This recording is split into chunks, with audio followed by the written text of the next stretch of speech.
Imagine opening a brokerage app for the first time. Hundreds of ETFs flood the screen, some track the S&P 500, others zoom in on tech, and many promise the latest buzzwords like smart beta or factor investing. You scroll through all of them, 20 minutes go by, and you close the app without buying a single thing. It's not that you don't have the knowledge, it's decision paralysis, too many options, too much noise, and all those guides online only make it worse by drowning you in details you never asked for. Here's what you really need: the stripped-down playbook, the exact steps you can copy with no fluff, what to buy, how to set it up, and what you can safely ignore. The truth is this: the method has always been simple. Every guide out there just hides it behind dense explanations that keep you stuck in research mode. Most people only start investing after watching someone else's portfolio grow over years. They panic, feeling late to the game. They scramble to pick 5 or 6 ETFs thinking more diversification equals smarter choices, but 3 of those funds often own the same giant companies. The result? A tangled mess that's complicated but not better. And a complicated portfolio isn't smarter, it's just harder to leave alone,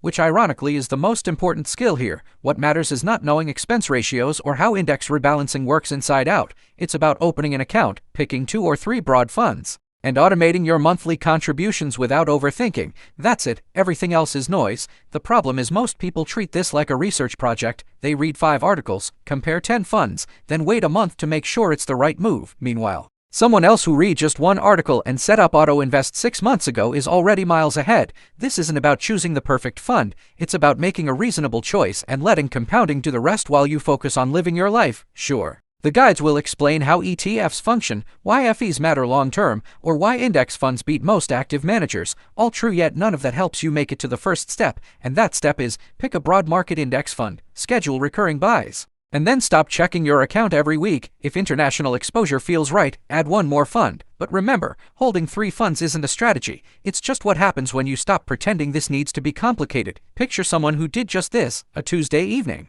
They opened their brokerage app not because the market was at a perfect bottom, but because they finally stopped waiting for one. They picked an S&P 500 ETF, set up a 100 monthly auto-invest, and closed the app. 6 months later, not once did they check their portfolio. Not out of discipline, but because they deliberately made the decision forgettable. That's the move most investing guides skip: not which fund to buy, not when to buy it, but how to turn investing into an automatic habit that doesn't drain your willpower. Here's where the real cost hides. Every week you put off setting your auto-invest, you lose the most precious ingredient for growth: time. A 200 monthly contribution started at 25 will grow to a very different number by 55 than the same amount started at 28. Not just the 3 years matter, but the compounded gains of those years. That gap won't close. Almost nobody talks about this cost because it's invisible. It's not the expense ratio bleeding you dry, it's decision fatigue freezing you in place. People who chase the perfect ETF aren't thorough, they're procrastinating. And while they wait, the market doesn't pause. The person who bought a broad market ETF 3 years ago and left it alone is already ahead of them. There's a second cost too. If you keep your portfolio open,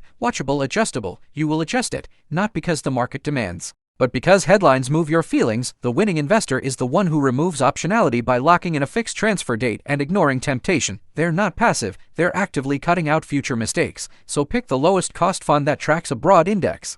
Set your transfer to a fixed date, never move that date. That's it. No secret formulas, no degrees in finance, no fancy charts, just a cheap ETF, a fixed transfer date, and the discipline to leave it alone. The market will dip multiple times before your horizon ends. The only position that survives every dip is the one you set up before it and never touch during it. The winner isn't the investor who spotted the best fund, it's the one who stopped looking for a better one. Start the transfer, pick your date, don't move it.